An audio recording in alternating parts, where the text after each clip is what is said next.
Welcome, everybody. Hope we're all okay out there. Nice and sunny again today. Hope everybody who went out and played a little bit of golf yesterday enjoyed themselves.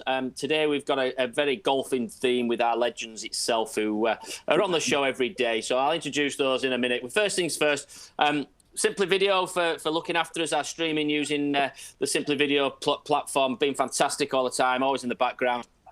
You know, they've definitely got, Lynny's internet sorted down there over in Hull. So he's definitely up and running with us now. Our sponsor today as well, it's my company, Revive Leeds. We do IVs and things like that. As I say, we will be open very soon, hopefully. We are aiming for the 1st of June, or certainly that week is our predictive data to open there.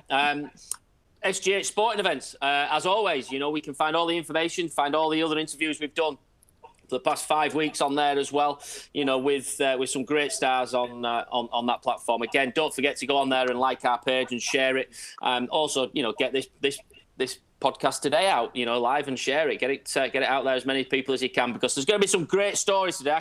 I can feel a little bit of banter going on today. 3, 4, well, all 4 of us are good friends. We all know each other really well. So we've got Simon Hurd. Hurdy, how's things, mate? Are you good? All good, thank you. Yeah, lovely day again in the garden this morning. Didn't go on my back for the first time in 3 weeks, so that was a bit of a weird one, but all good in the hood. Thank you, mate.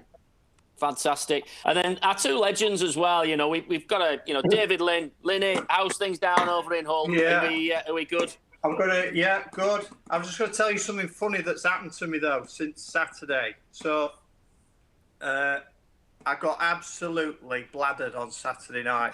Sat outside in the garden all afternoon. Finished the night up talking to Mr. Remy Martin on my own with the patio burners on. Fell asleep.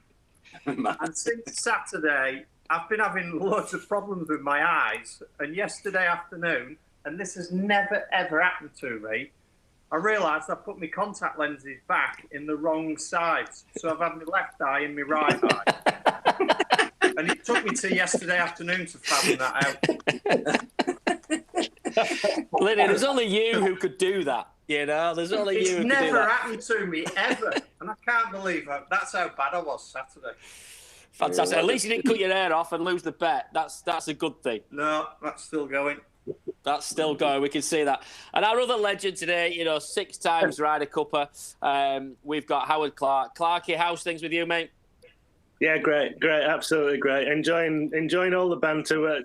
The stories that I've heard from the 2 cricketing legends of the last 2 days, they were superb. So I hope we can match up to some of those stories. Well, they certainly had some, drinking side of things. The 2005, they were talking about, Hoggy yesterday talking about going to Downing Street and telling, Tony Blair was a knobhead. Very funny. You can't really beat it. There's only Hoggy who can do that, to be fair. Let's talk about, you've met some, Howard, we'll go to you first. You've met some superstars. You've met some, very influential people. Is there any bit of you which is, what Hoggy said yesterday, which has come out in your kind of side of it when you've been interviewing people, or has it just been plain sailing for you? I've only had a couple of interviews which were pretty bad. One of them with Martin Keimer, which wasn't supposed to go out live. But during the interview, he'd had a poor run during the round, and he came out with English swear word, as the Germans and the foreign players do. They come out with English swear words, so you can understand what they're saying. I don't know why they don't say it in their own languages. They probably wouldn't be fined. But I asked him, I said, apart from a bit of a dodgy run in the middle, I said, pretty good round. He was playing at Castle Stewart. He says, I had a shit run for a few holes. I said, whoa. I said, we can't say shit on this. I said, I know what you mean, but we can't say the swear words. We'll have to stop it and start again. Anyway, we started again and wound up the video. Have a laugh afterwards, and I'm walking back to the compound, and I heard the video going through. I heard the sound of the video going through on my earpiece, and I thought, this is going to be interesting. And as soon as I got halfway across the 14th fairway, I think it was, the word shit came out, not only from him, but from me as well. And I'm thinking, oh my God, I'm going to be waiting with it. There's going to be a noose in the compound, ready for me. And the producer hadn't noticed. He hadn't noticed that we'd cut the video and started again, and he'd run out the first one. So we all had a little bit of a slap, and we got on with it. But fortunately, it wasn't so bad. There was an apology made, and so on. But the only real interview that I was embarrassed about was with Lee Westwood, and Lee Westwood is probably one of our finest players. Well, probably our finest player, along with Colin Montgomery for me, that hasn't won a major. But he was always iffy when he was interviewed. Depending on how he'd finished, he could cut you down with just a couple of simple answers. And one of his pet traits was, no, not really. This was his saying if he got a question that he didn't want to answer. And you just think about it. Any question, how was it today, Lee? That would instigate something. Yeah, well, it wasn't such a. What about the 14th? Did you think such a? And he'd go, no, not really.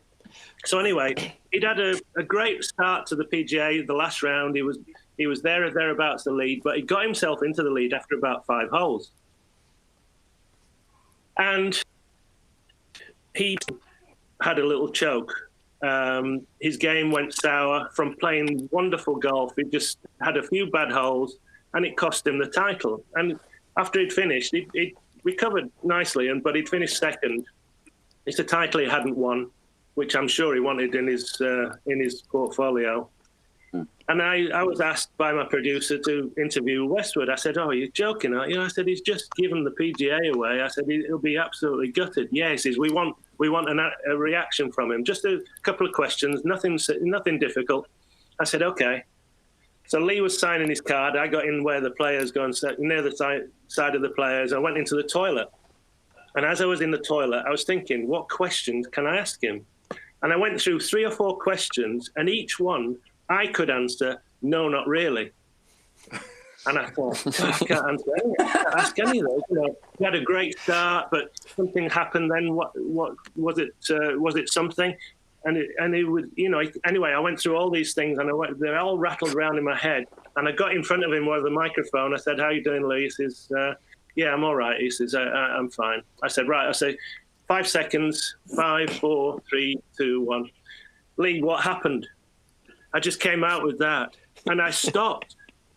And I'm not kidding. I was so embarrassed that I didn't carry on. What happened? It was supposed to be what happened after that wonderful start, because I was expecting this to be a winning interview, and I'd gone through it, and I just stopped at what happened. Well, the people from the BBC were watching, and there was somebody else from another journalist was waiting to interview him, and they're all kind of going, "Oh my God, he's just died." Anyway, he went on and he gave me one of the longest answers anybody had ever heard from Lee Westwood. And I didn't need to ask him another question, but I did. And then he went into, no, not really. It wasn't a bad question in the end, Edge. No, it wasn't. It wasn't a bad question. It wasn't a bad question. Thomas Bjorn saw me the following week. He says, Nice, Clarky. Nice question to Westwood. He says, "What are you trying to be, Steve Sands?" I said, "Yeah, Tommy." I said, I'm trying to be the best." Well, a lot of people don't realise, Clarky, that you obviously, you walk the fairways for a lot of years as well. Wait when you finish your golfing career. I personally remember Sawgrass. Talk us about the Sawgrass incident for yourself. Being a commentator going into there and how that came about. Amazing to happen. I'd only just joined Sky, and I hadn't worked on an American event. And my first event was the Tournament Players Championship, and I was really looking forward to it because as a player, I'd never been able to play there because I'd never been invited. And David Tippett, my boss, said, "Howard, I want you to come to the Tournament Players Championship." He says, "I'm going to try and get you permission to play a shot at the 17th, the Island Green." I said, "You're joking, aren't you?" I said, "It's the hardest hole in the golf, isn't it?" He says, well, he says, it's difficult. He says, but we'll have a laugh about it. He says, and all this type of thing. I said, oh, great. I said, you'll have a laugh at my expense. Wonderful. Thanks very much. Anyway, what happened was, it was a long story. It went over a few months. Email went out to Roger Stevenson at PGA Tour Productions. Roger, we've got a new man starting, played in the Ryder Cup half a dozen times. He said, would love him to go and play at the 17th. One word answer came back by email, no. So he sent him another email. Look, Roger, this is his first event in America. He said, we'd love to get him out and play on the course and just hit one tee shot at the 17th. Blah, blah, blah. Anyway, this went backwards and forwards, and the no's came back every single time. Eventually, Tippett pulled the phone out. He said, right, I'm ringing Roger Stevenson. So I rang him and he says, we just get in there and get out. He said, that's my case. He says, give me an answer by the end of tomorrow, please. And he came back and he said, let me put it this way, Roger Stevenson, this is, if you get out onto the course before everybody else and the greenkeepers and all the rest of it by 7:30 and hit your shot and get out of there, what can I do about it? So he took it as a yes. Anyway, we went out and cut a long story short. I walked to the 17th tee and I borrowed a club, 3 clubs from Billy Foster, which were Darren Clark's spare set, a 7, 8 and 9. I've no idea how long the hole was. And I borrowed 3 golf balls as well, all with a shamrock on, and all Darren Clark's Titleist golf balls, and wandered out onto the practice ground, hit a few shots with the range balls that I could find, went out to the 17th, got out for the cameraman, and this cameraman started off by saying, he says, all right, this is Clarky, he says, I'll get a front on picture for one angle because we haven't got 2 cameras. He says, but we'll get a front on picture for one. He says, but that'll be a practice shot. He says, if you want to hit a ball, that's fine. He says, it doesn't matter where it goes, I won't follow it. He says, the second one I'll get from behind. He says, because I want to zoom in on the ball hitting the water. I said, no. I said, is that what I've got to do? He says, no. He says, but I know it'll go in the water, and we all know, don't we? And they're all having a laugh about it. So I'm now starting to get nervous. So I wander onto the tee, and I teed the ball up, and I said something about the yardage, and I've got Darren Clark's 8 iron. I thought, well, I'll go in the middle, so I'll go with the 8 iron, and hit the shot. And the first shot on front, no problem, on the green. I says, he says, you wasted that one, haven't you? He says, right. He says, we'll get you around the back. So I got teed up ready to go with the second ball. And I suddenly started to get really nervous. And my hands used to perspire a lot when I got nervous. So it made, a glove. I'd go through 2 or 3 gloves if I was in a nervous disposition. So I didn't have a glove, and I asked somebody for a towel. Nobody had a towel, so I got an old rag for wiping the camera down. Wiped my hands on that. I said, right. I said, we'll have to go quickly on this. I said, no problem. He says, Clarky, carry on. He says, I'm focusing on the golf ball. So I could feel it as I'm talking through the shot, hit the shot, and we know what happened. It went in the hole, and I had no idea how to react. Absolutely no idea. I was just hoping it would hit the green stuff at the end, because it was 138 yards. And, for me to be hitting an 8 iron, I don't know what Lynny would hit nowadays, but that's a wedge I would guess. Maybe even a gap wedge. But gap wedge in there, yeah, it's astonishing, absolutely astonishing. The story didn't end there, because we had to go back to the 16th, and then I had to walk through the 16th and then walk through the 18th as well, and make out as if nothing had happened. So we got back to the compound. Butch Harmon was the first to see it on video. He said, oh, it's a camera trickery. You didn't hole in one. Absolute rubbish. And then David Tippett saw it. He says, I can't wait to see Roger Stevenson. He saw Roger Stevenson later on that day. He said, oh, thanks very much. He says, that's fantastic. He says, we'll have all the Japanese companies now wanting to play the 17th. Well done, guys. Thanks very much indeed. No congratulations, by the way. There's no cake, no drinks, nothing. I've got nothing, just a telling off. I didn't know that story, eh? You not know that? Didn't you know? No. Do you know? Yeah. YouTube, It's a long story, but You played there, I guess. Yeah. And do you know, I mean, it's a massive target, isn't it? And if you go centre of the green, you never hit it in the water, will you? Yeah, but the problem is his front is left. they took those flags away, front left, back middle, and then that back right, and then and you're all your flags, because the putt you leave yourself from the middle of the green is horrific, isn't it? It's horrific anywhere. If the flag's back right, yeah, you've got anywhere in the middle of the green, it's a vicious putt. But the flag that I hold at was about 5 or 6 feet on the right-hand side, right-hand front. It was actually unplayable, because if you did play safe, you'd have a massive, big swinging putt to get back to the. You could actually putt it into the water if you hit too far. Terrific start. I mean, absolute dream start to my career as Sky commentator and everything. I think that was it 2000 or 1999 or something? But yeah, absolutely out of the blue. Again, I didn't have the celebration. Did you just flatline it again then? Yeah. I think I would have 2 all-in-ones, and both times he looked like somebody's nicked his wallet.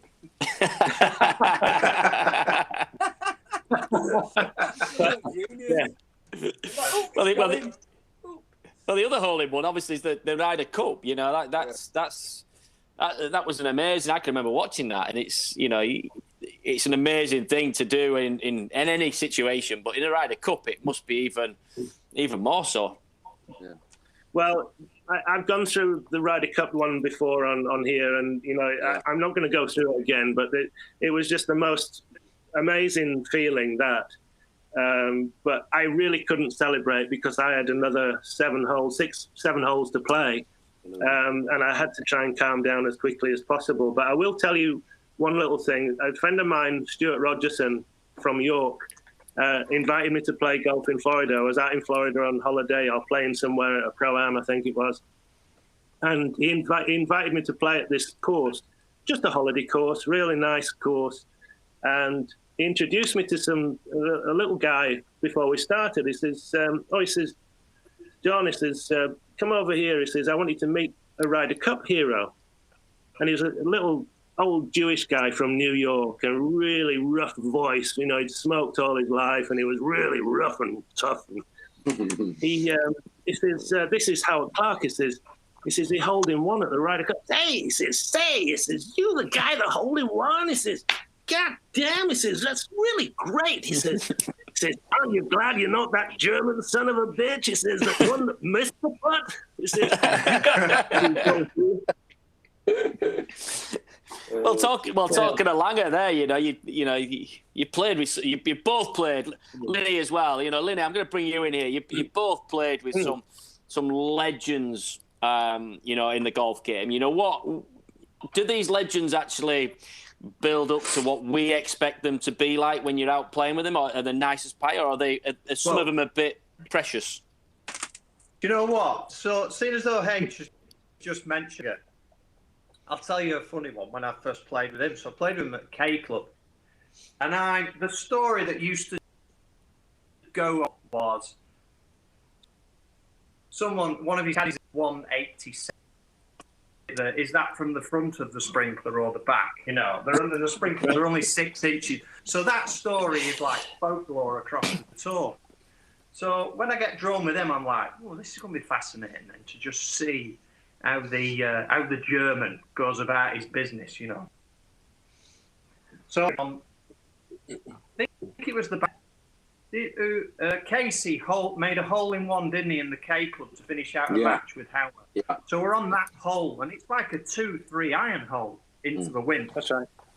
So Langer, he's stood there, and he's almost having a malfunction between. And it was Pete Coleman bag. Pace it back 2, and he said, and just hit that solid. So he's looking at him, and he just can't get his head around the fact that he's not comfortable with it at all. So I'm now nudging my brothers on the back, and I'm like, German's struggling with it, isn't he? So, I think Lynny's having a problem with KC Communications again today. They've been good They've been good for the last 2 weeks. Here he is, he's back again. I know. You just froze a little bit, Lynny. Then that's all. But you know, you talk about you just nudge your brother on the back. So Langer. I think he's got this 3 iron in his. Okay. We're losing you again, Lynny. We're losing you again, mate. No. Lynny, log in and log out because you were perfect for the first 15 minutes. We'll come back to. Because I played with Langer. My first time I played with Langer was in the German Open. So funny because I didn't get many big draws, and I never got drawn with big players first 2 rounds, and I played half decent. The third round, I got Langer. So you can imagine in the German Open, I've never really at that time. It was probably my first year after qualifying from the Challenge Tour. Played in front of big crowds, and there were 5,000 people, and I mean 5,000 people from the first tee to the last tee following. And I was doing a practice routine where I threw over the ball like this, went like this, and then put the club behind the back of the ball. And then hit it, right? So I'd go stand over the ball, do my practice swing, stand over the ball, go one, over it, and then hit it. Boom. So first tee, he don't move. Second shot into the first, he's off. And I've gone like this. So he thinks I'm going to hit it. And he's down the fairway. Sorry, Simon, sorry. No, I said, no problem, Bernard. So I got to the second tee. I'm first to go. I was either first on the first tee. First to go, no problem. Third tee, he makes birdie on the second. I'm second, there's only 2 balls. I go like this again. He starts walking off the tee. I'm like, are you having a laugh? And there's 5,000 people have no idea who I am. I'm just basically marking the card, aren't I? You know what I mean? So like, who's this numpty? So like, fine, fair enough. So, and he apologises again, so I think, fine. Fourth hole, I get the honour, he gets the honour again.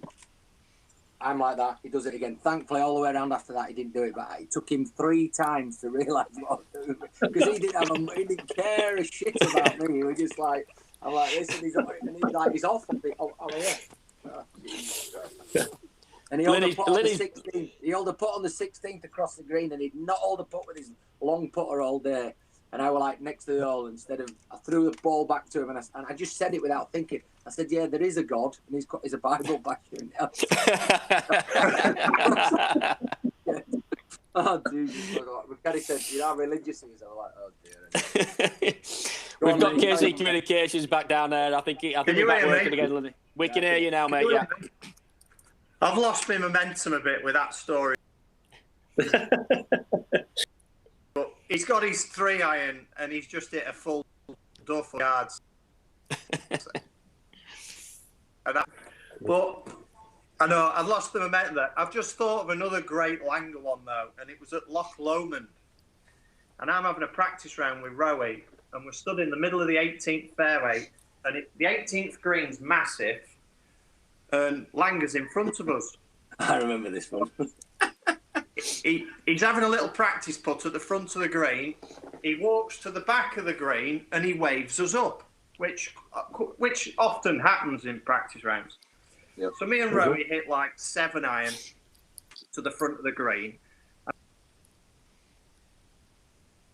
On to 6 iron, I thought I'll just push this one up towards the middle of the green. So I've hit this shot and it is all over the German. And he's stood there like this. And I kid you not, it's landed an inch from his ball. And he's gone like this. And he's turned round. And Rowie's gone, Lynny, what the fuck have you just done? You nearly killed him. Well, you better get up there quick and apologise. So I got up there. And I'm quite young on tour at the time. He wouldn't have a clue who I was or whatnot.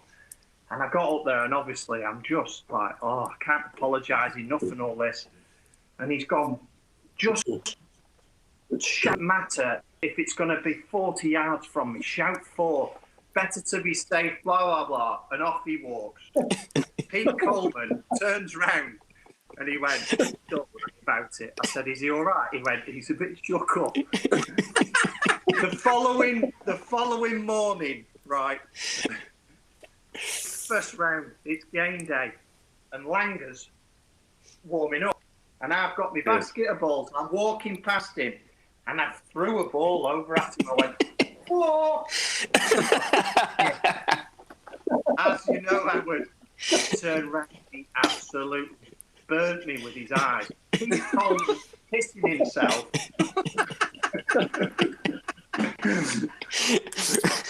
Brilliant. You know, what more can you want? You know, as I say, you both played with some absolute legends, and like, you know, one which we all, you know, Clarkie, you played with, you know, Jack Nicklaus, Seve, you know, to name a couple which I know we're going to talk about. But Seve, let's talk about Seve and your memories of Seve in itself. Lynny, you're as well. But Clarkie, you played with Seve.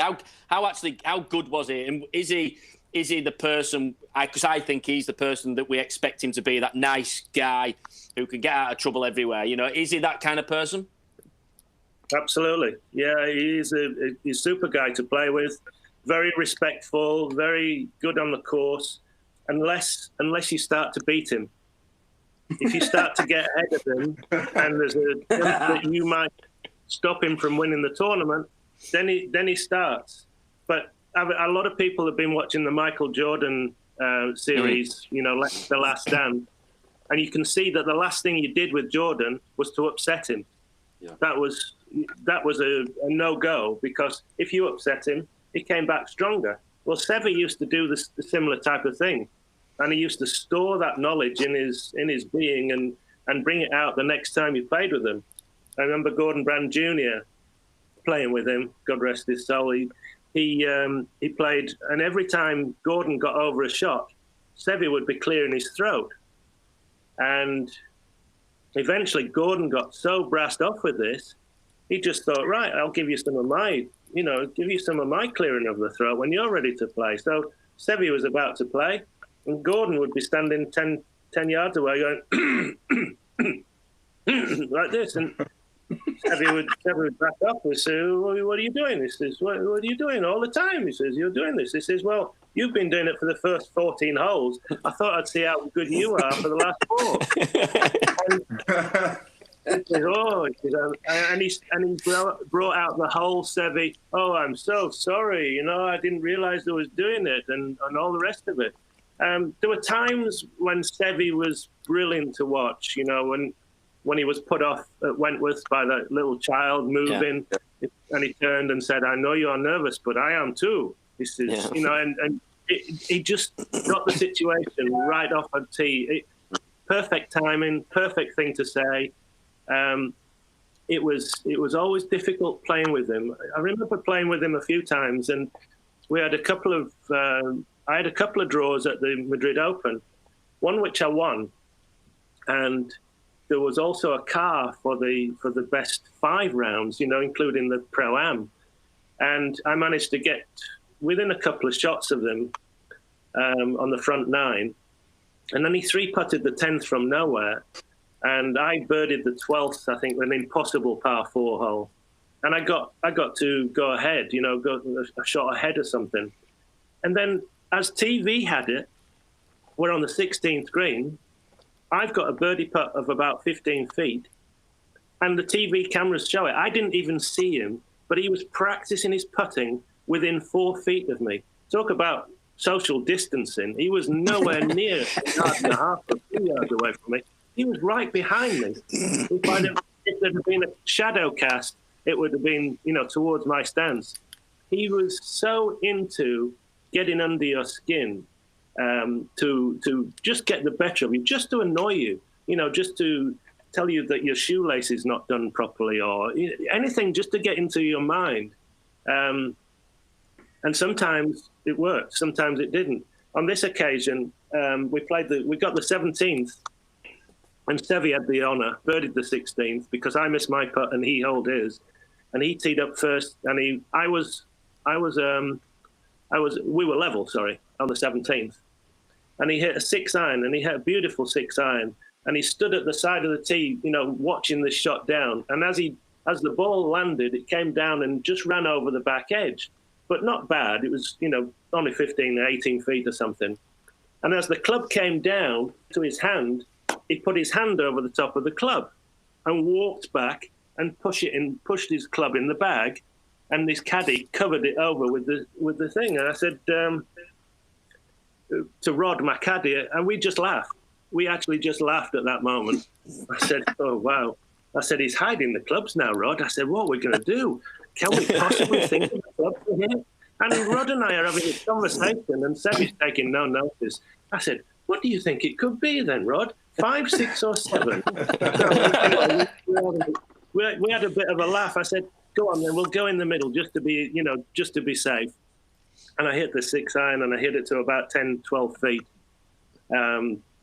He chipped, and he was about to actually chip or putt from the back edge. I can't remember which it was, but a photographer clicked very close to his shot, and he went on a 5-minute rant before he hit this chip or putt. And really, that rant was to get me, in a situation where I was actually, uncomfortable. And it couldn't have been further from the truth. I was absolutely, in raptures about it. I was thinking, well, this is fantastic. He's gone. He's gone completely. To cap it all, he missed his. I hold mine. I went to 1 shot ahead. We both parred the last hole. I won the Madrid Open, but then we had to play off, which was a bit annoying for a car, as I said. And we had to play off on the first hole, and I rolled the ball in from about 25 feet across the first green to win the car as well. And on the only thing he could say, he came over and said, "Well done again." He says, "You're very lucky," he says, "but so unlucky because the car is left-handed. You cannot drive in England." I said, "All right." I said, "I'll find a way. No problem." So he just had to have a little gig all the time. But generally, I loved playing with Sevy because you could always learn from him. He was one of the few players I would actually go out and walk out on a course to watch and play. I walked out and watched him play in Japan once, and he was just incredible. He couldn't hit the fairways, but my God, he could find the greens from everywhere. He was an incredible player for skill and just amazing imagination of shot making.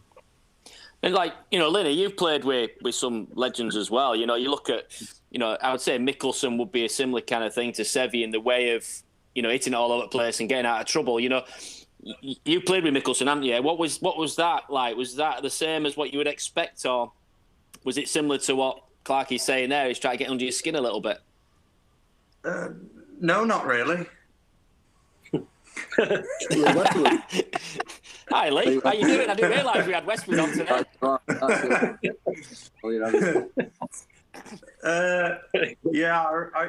First time I played with Mickelson, actually, because he's one of those guys that you see on TV and he looks so false, but he's just not. He is what he is. He's this, real smiley, and I probably said it before on here. Before I went out with him, I was saying to someone, "What's Mickelson like then? Are you all right?" And he's like, "Well, problem with Phil is if you ask him the time, he tells you how to build a watch." But I remember, I think it's in Chicago. We're in Chicago, and he's first hole, and obviously I'm excited to play with him because I'm excited to see some short game more than anything. And he just hits it through the green on the first hole. And I've got Daft Lane on the bag. And Mickelson's toying between these two clubs. And I'm nudging Wayne going, "Here we go. See a bit of Mickelson magic." He hits the full apple turnover, the apple rollover, and moves the ball about 6 inches. But the rest of the round, he was brilliant. And to be fair, we were both having the crack at Monty's expense, to be honest. He just started telling Monty stories. And I suppose I should tell you the best one he told was when they were playing in America, in a major somewhere, and someone kept heckling Monty, and it was getting down to the nitty-gritty on the last few holes. And apparently someone is behind the tee going, "Hey, Monty!" And he's like totally ignoring it. "Hey, Monty!" So they've had about 4 or 5 of these big "Hey, Monties," and he's turned round and he's gone, "What?" And the bloke's gone, "Nice tip." I mean, what?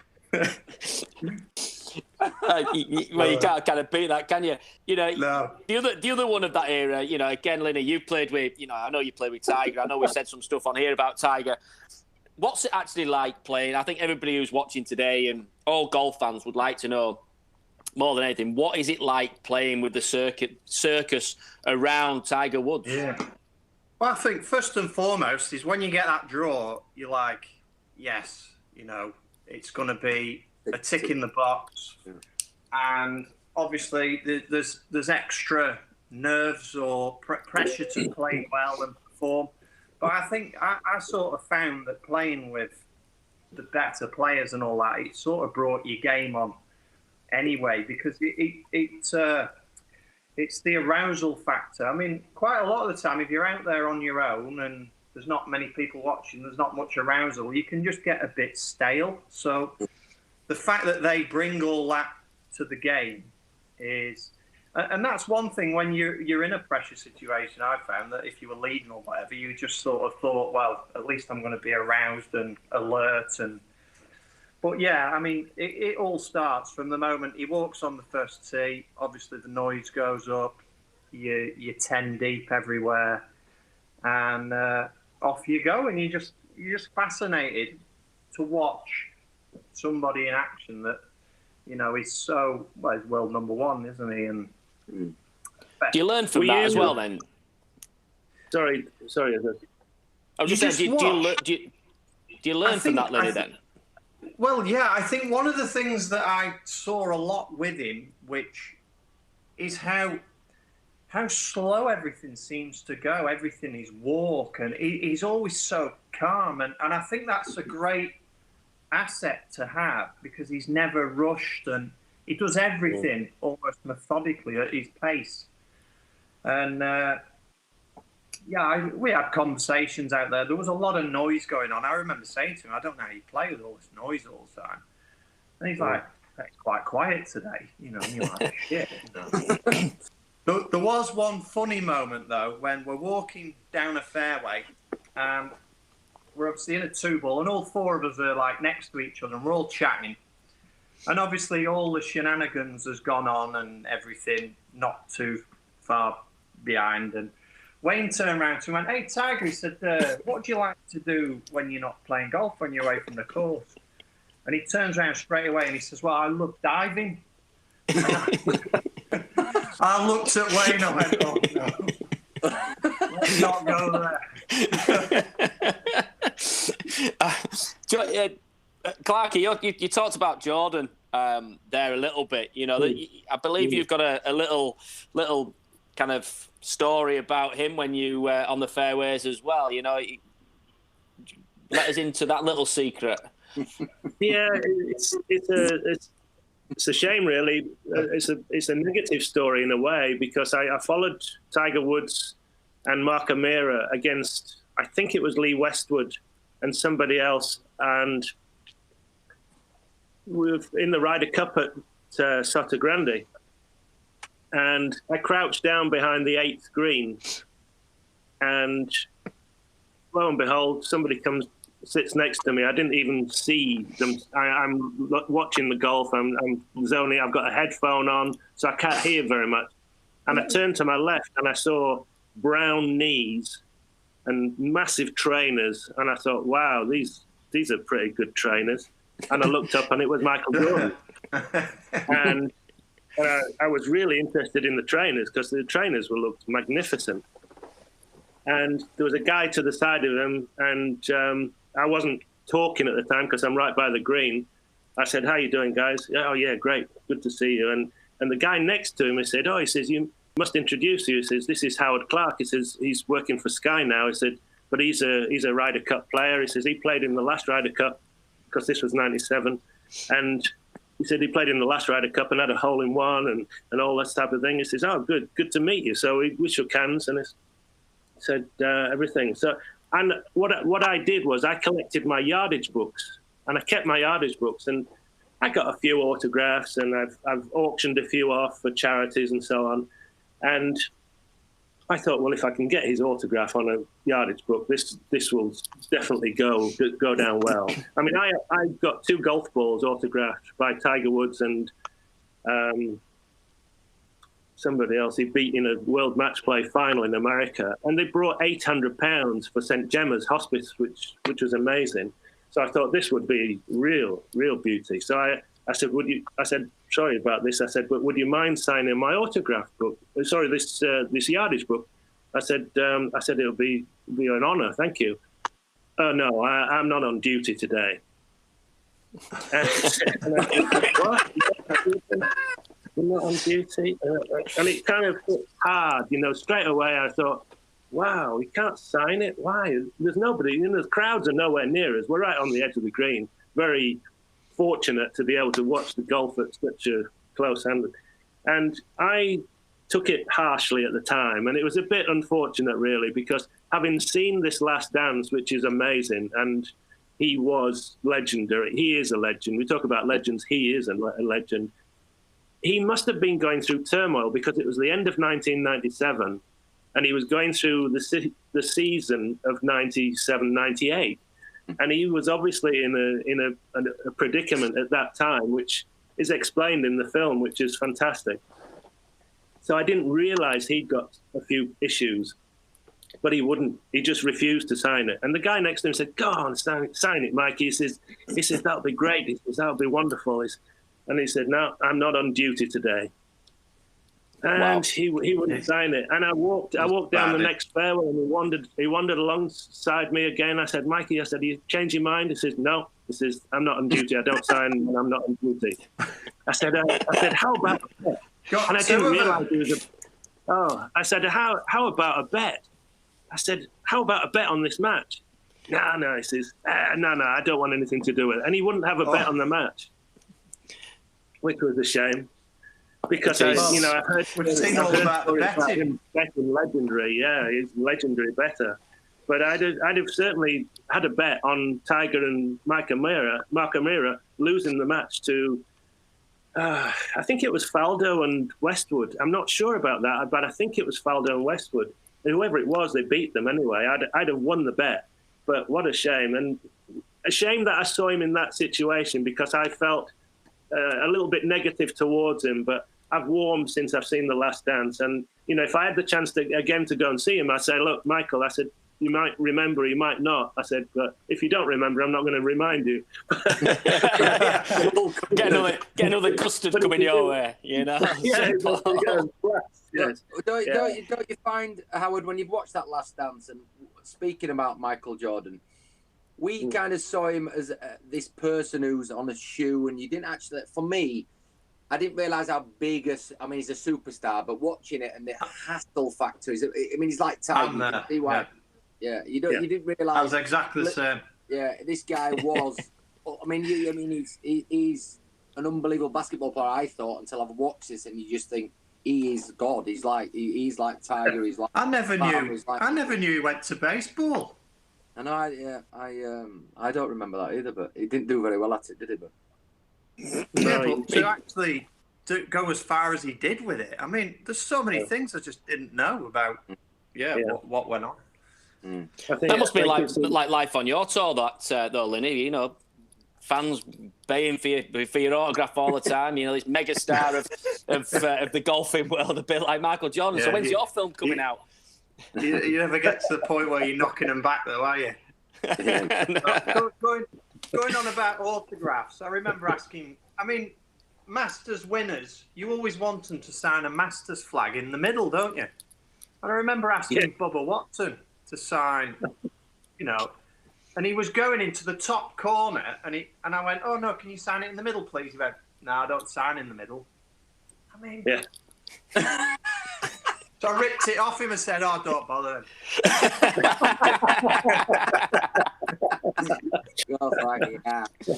Well, we talk about memorabilia, Lynny. We talk about memorabilia all the time. What's your favourite bit of memorabilia you actually have at home?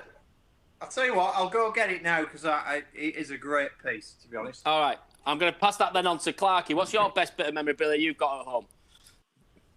Oh, well, I've got a few little bits. They're all in a little box. It's not out for view or anything like that. It's golf balls are probably. I've got a couple of hole-in-one golf balls. The one from Oak Hill, and I've got the one from the Sky TPC. I've got that one. Those mean quite a lot to me because there's a big story behind them.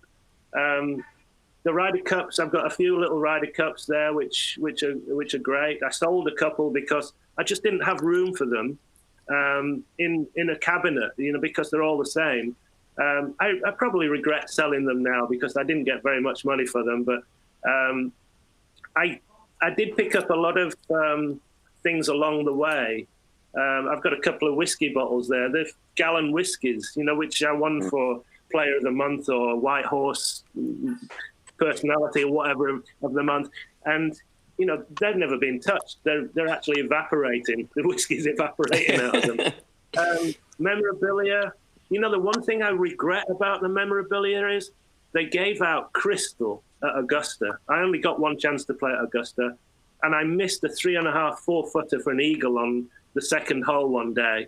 And that really wrangles with me because I didn't get the 2 goblets. You get 2 crystal goblets. That would have been high on my list. But yeah, there's quite a few things. But the little things, I've got a couple of nice things from along the way, which really mean a lot. I've got a watch from my old golf club at Cobble Hall in Leeds, which is inscribed on the back of 1971 boys champion, and that means a lot to me as well. So yeah, there's a few little things, but they are little things. They're not valuable to anybody else, I don't think.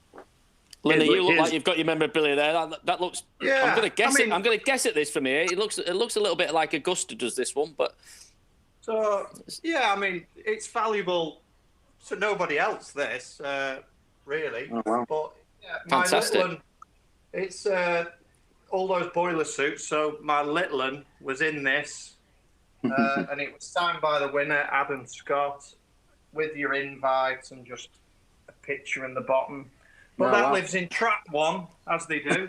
I wonder what's in Trap 2. Brilliant. What about you, Hurdy? You must have some. Memorabilia. You're out and about a lot. I've been lucky enough, as you know, I do go to the Masters every year, and I've still got. When I was a kid playing for England, I got my blazer and stuff like that, and doing all them things. And when I first got my first year on tour, mate, you get your money clip, and I got 3 or 4 of them. I want, like you said, as successful as the lads, but I got on there and played 100 events, and I'm proud of that. But actually, I've actually got a little quiz for the lads. A real quick quiz for the lads because they're going head-to-head here. They're going to do it head-to-head. I've got 6 questions. He's made this up on the way through. You do realise this, didn't you? Thought, you know what? We're gonna have a comp with the lads here. We're gonna have a little. Let's go. We like it. We'll go with 11 European Tour. How many tour wins each? 11. 13. Well, I think it's 11. They say 11, on the tour now it's 17. We'll go 11 against 2. All right. So here we go. You'll go first. Well-known gardens in Harrogate called the RHS. What are they called?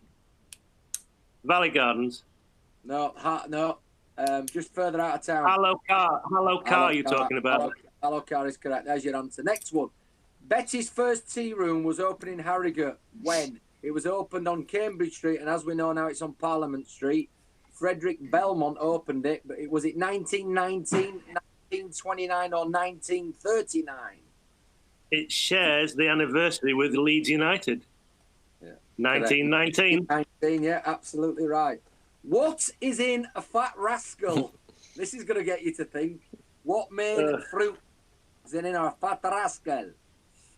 Well, I think raisins. Raisins, yes. 1. What's the other little? What else? We've got two glacier cherries. Correct. Or two halves of a glacier cherry, and 3 or 4 almonds on it. Go on, Clarky. Go on. It goes to Betty's a lot. Right. I didn't get where I am today by not eating Betty's food. What river runs through Knaresborough? Knaresborough. That is the River Nid. Come on, Clarky. Clarky's going to be Goffey here.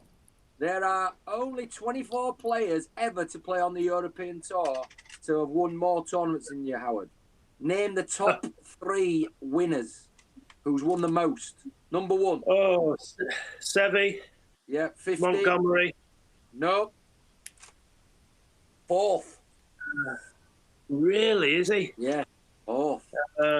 I'd have to say Westwood has got to be close. Westwood's below him. No. Yeah, you've got to think about something outside the box here because you're like, he don't really play in Europe. I'm giving it away there. You're not counting Tiger, are you? Yeah, Tiger's in there. He's 3rd. He's 2nd. 2nd. Oh, I'm going with Byron Nelson. He came over to Europe once. No. You played. We told the story about him today. Oh, Langer. Yeah, Langer 42 times. He's 2nd. Yeah, amazing. And last question. Nickname of. I didn't know this actually. I had to think, and I wouldn't have got it. The nickname of Leeds United. The Peacocks. Yes, it's. Right. That's pretty close. I'm going to give you 5 out of 6. Is it the Peacock? Yeah, it's It is the Peacock. Yeah. Right, Lynny, you ready? Yeah. This is not a trick question. What river runs through Hull?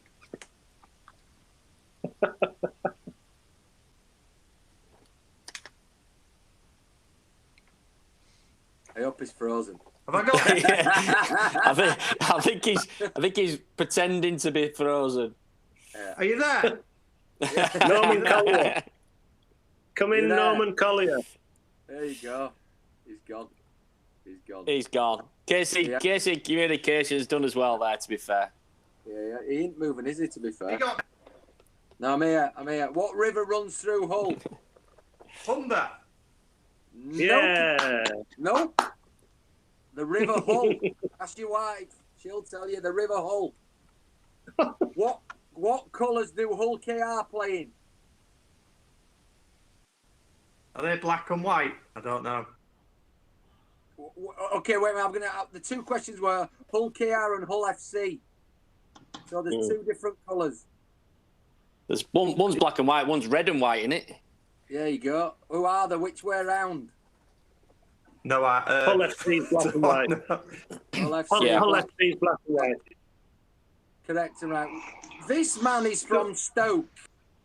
He was the world's strongest man in 2017. What's his name? With Lenny going in and out, does anyone know the answer? Eddie Hall. Which one? Eddie Hall. Hall is correct. Eddie You'd Hall. know that. Right. Name the 2 other cities that the River Trent goes through. There's 5 other cities that it goes through. What does the Trent run through? Lenny. Birmingham. No. Think of cricket. Done it? Think of League. going north of Stoke, where it ambles down. Manchester. No, we're going North of Stoke. Yeah, well, it's north of Stoke, it's north east, but you've got Derby, you've got Nottingham, Trent Bridge, of course. Scunthorpe, Oh, he goes through Derby. Lichfield, Stoke. Derby. Right. What's the nickname of Wigan Athletic, Lenny? The Pie Eaters. Wigan Athletic. Yeah, come on. Howard knows this. I haven't got a clue. I know, yeah. There we go. Latics, yeah. And the last one, what's the nickname of Hull City?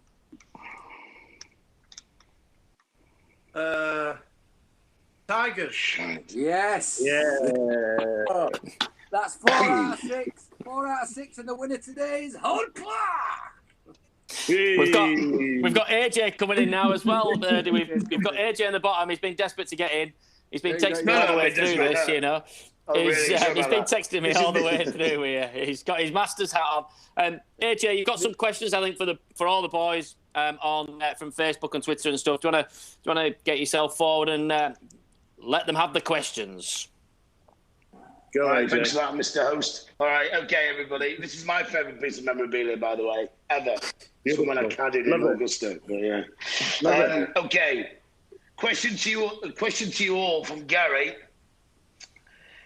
He asks, obviously you have to play a pro-am on a Wednesday. I'm not sure if it was the same actually back in your pump, H, but who is the worst pro-am player you have ever played with? Worst pro-am player as an amateur? Yeah. No, when you were playing your pro-ams on the Wednesday, who's the worst pro-ammer? You just thought, oh my God, this is going to be a 9-hour round. I couldn't honestly say there's a worse one springs to mind, but in Germany, they used to play 5 balls. And the problem with the Germans is, I remember, I finished 49. So, they would finish out.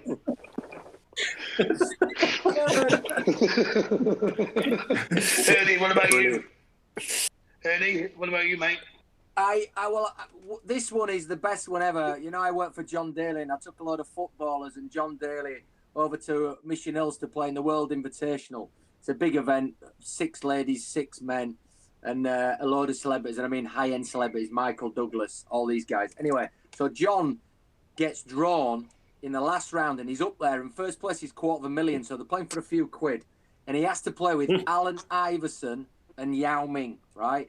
And I swear on my life, Allen Iverson has never gripped a golf club in his life. Right?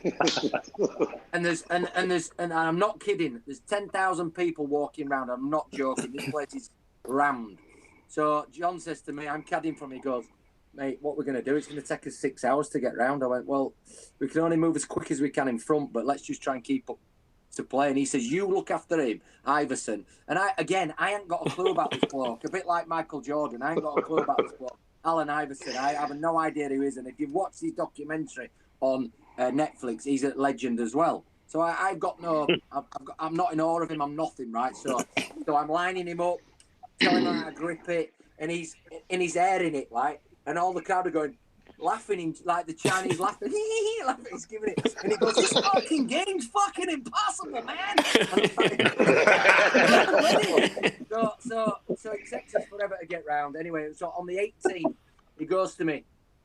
He called me white boy. Hey, white boy, line me up. So I line him up from about 8 feet. A true story. I line him up from 8 feet, and I'm behind him. And I'm no word of a lie. There's probably 2,000 people around this, and I'm putting his putter behind, and he lines up from 10 feet, 8 feet, and he's aiming 10 foot right. I'm not kidding you, right? This guy is clueless, right? So I move his putt around, and he holds his putt on the last green from 10. I swear, he holds his putt on the last green, and I'm on my knees behind him, right? Totally against the game. I'm on my knees. He holds his putt. He turns around and he goes, Hurdy, that's unbelievable. And I said, I'm not being funny, mate, but that's the first time and last time I'm going on my knees for anyone. Nice autograph. So it was Allen Iverson. And I mean, what much better, because his clubs were like 10 foot long. But yeah, Allen Iverson, without a question, was absolutely useless. Is that the same tournament, Hurdy, that you underestimated how popular football was in China and you arrived with Scalzi? I have no idea. Hurdy organises this trip and takes Scalzi. And who do you take, Hurdy? Oh, my God. I turned up in Hong Kong airport and there were 500 people waiting for Scholes and Fowler and all. I didn't even know how they knew we were coming. I'm like, oh my. So I go through Hong Kong airport and afterwards they're all winding me up saying, Hurdy, that's ridiculous and all that. You know, there's 500 people there and the Scholes is like, about 10 minutes later says, I'm winding you up, Hurdy. But honestly, I've never been as embarrassed in all my life. I didn't know what to do. I just shit myself. Very good. Lads, Gavin asked, lads, who was your first club deal with?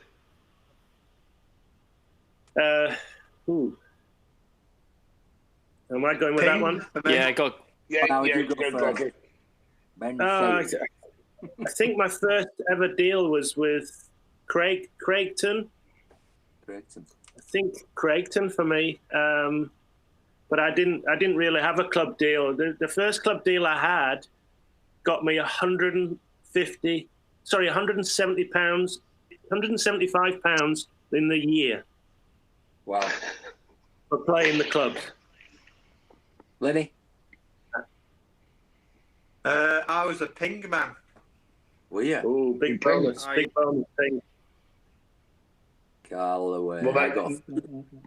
I got when I finished 4th or 5th on the challenge tour, Callaway signed me for 3 years. Big mistake. Was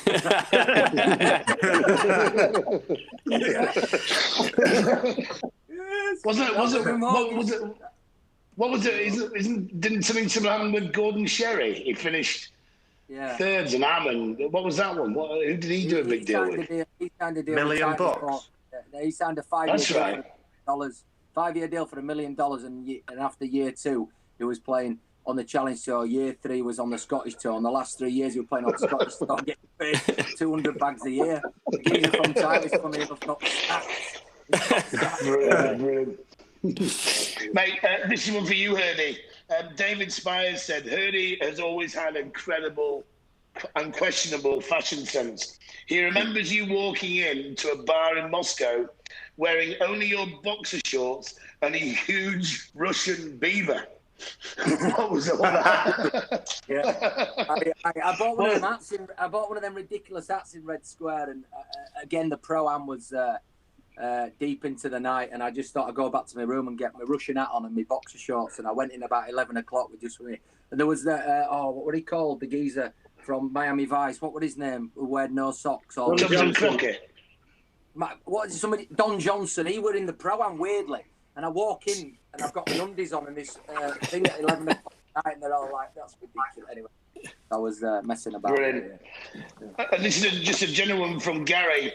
He said, "Lads, you've all moved on to pastures new and different and good careers, but do you miss playing competitive golf?" I do. Yeah, me too. I miss being. I miss being competitive at golf. Yeah, I really do. It's one of those things. But I don't miss playing badly, because I played quite a few years towards the end badly, and it was very difficult, very hard. They say it's tough at the top. It's even tougher at the bottom, though, AJ.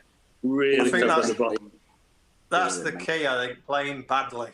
It's yeah. I'd miss the banter with the caddies and stuff like that. Yeah. You know, in fact, something I never thought I would miss really would be just travelling to it. Just not the actual travelling, but being in a different country, a new country.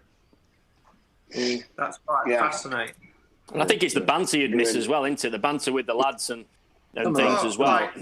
Well, I guess you with the changing room, we had the locker room, and then in the evening you could always find a pub or a restaurant full of caddies where they'd just be having the crack. Yeah, brilliant. You'd listen to them for hours and hours, wouldn't you? You know, some of the shit they talk about. I mean, I remember once getting a phone call. I was on my way to Turkey about 3-4 years ago, and I was getting the pros to go to this event. It's called the Beko Classic, and I get a few players to go. And I get a phone call from my mate who runs the event, Andrew McNaball. He goes, "Hurdy, one of the lads we've invited is getting a bit out of hand with another player. Can you ring them and speak to them? But they're absolutely blottoed." And I was flying in the next day because I wasn't flying in with this. So they'd gone a day early to take advantage of the all-inclusive. Carry on with the story, Lynn. I picked Hepworth up at about 2:30 a.m. for a flight from Manchester. We get to the hotel about 12:30 Turkish time, hand our passports in, and she said, "Your room will be ready in half an hour."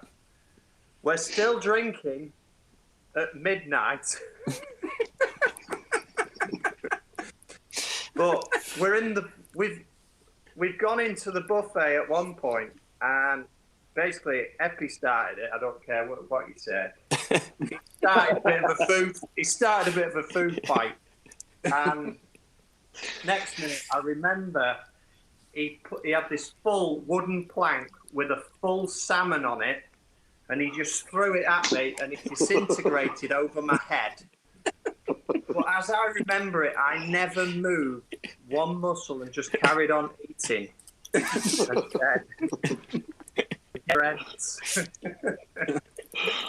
There was a massive fish tank there as well, and I kept saying to Happy, "I'm going for a swim in a minute." God, we were mortified. We were so drunk. The next day was a write-off, if I remember rightly. No, thanks for all those questions. Sorry, Age. Yeah. Is that all the questions? Is it, AJ? Well, there's so many come in, but I mean, I could say and listen to these guys for hours. I can say we're running over on time, but you kind of expected today, won't we? One question, actually. Obviously, you three have been part of these things, these lunchtime with series for the last 4 or 5 weeks. Thanks very much for that, guys, by the way. But who have you enjoyed listening to or interviewing, I guess? Because all 4 of you here, who have you enjoyed being part of or listening to?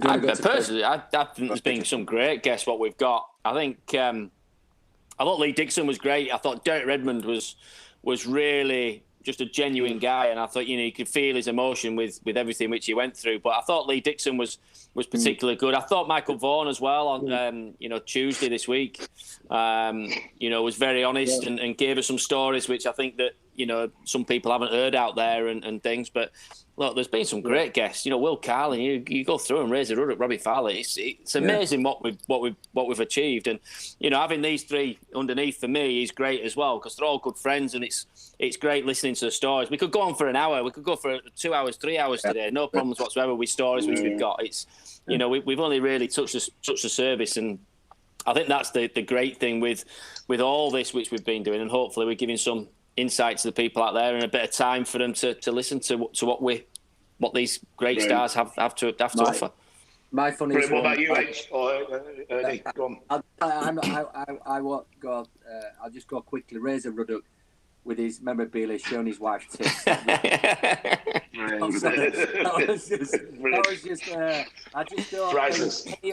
don't think any other of the 4 of us would have done that to our wives. But there you go. Carry on. Next question. Here's a picture of Liz's bulldog. Lynny, what about yourself?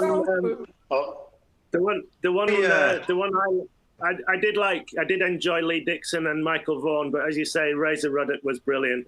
That picture of him clattering Roy Keane was priceless for me. What about yourself, Lynny? I really enjoyed listening to Derek Redmond. Just because I've spent a bit of time with footballers, rugby, cricket before, so I've heard quite a few stories there, but I've never heard any athletic stories because I've never met anyone from that sort. So he, for me, is my standout where I was fascinated. Not that I wasn't, I mean, I only told somebody yesterday the story, Lee Dixon, with the stretching business, because I found that brilliant. And Wenger just had him stretching, and he hadn't played his 3 lots of 90 minutes. He could have run all night, which that was something which which Howard Wilkinson came in. Howard Wilkinson brought that in as well down at Leeds, and I think the big thing with Arsenal was they took it all on board.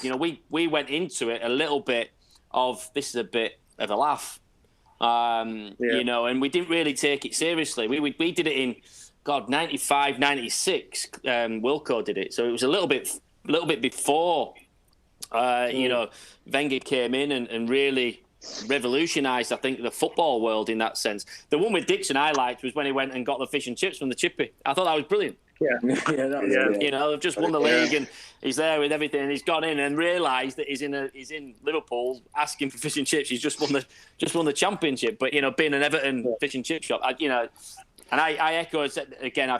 Redmond, I thought was brilliant. I thought some of the stuff he came out was just so genuine. I have to say, for me, one of the funniest bit was I remember you and I spoke, didn't we, before the Will Carling show, and I think we were possibly getting a bit nervous about interviewing Will Carling. It was like, Jesus, it's a bit out of our depth. And I remember Lynny just, on came Will, and we always have a few minutes before, don't we, backstage or in the conference call beforehand. And then Lynny just tucked into him for 10 minutes about how bad it was in his goal. It's like, oh my God. It was Bryce's moment for me. But that's what relaxes these people as well. And we all know everybody who's been on. So, they're always kind of relaxed then when we do get them on. And I think every single one of them's been so genuine. From from the very start all the way through, Danny Maguire and and things as well. We go right back to there. It's but the Will Carlin one I was really nervous about because I'm not a massive rugby fan, but Will Carlin was he was a hero, wasn't he? In the rugby world, he was a legend, an absolute legend. Team royalty. Carry on. Well, we weren't going to talk about the royalty, were we? We kept away from the royalty side of it, But for him, he was just so relaxed and chilled out, and then he talked about his Fizz magazines, which he had in the bookcase, which was brilliant. We've still got some more to come. We've still got a bit more to go. We've got girl tomorrow for the first time. We've got Katrina Matthews in tomorrow, which is going to be that's an interesting one. Solheim Cup. Lovely lady. With Katrina Matthew, I was at this thing in Florence where they hit off the bridge, Ponte Vecchia thing in the winter time. There only used to be about 8-10 players go to it, and we were at this massive dinner. And my missus was sat next to Katrina, and I'm sat next to her. Blah blah. And next minute, I just hear my missus go, "So do you play golf then, or is it just your husband?"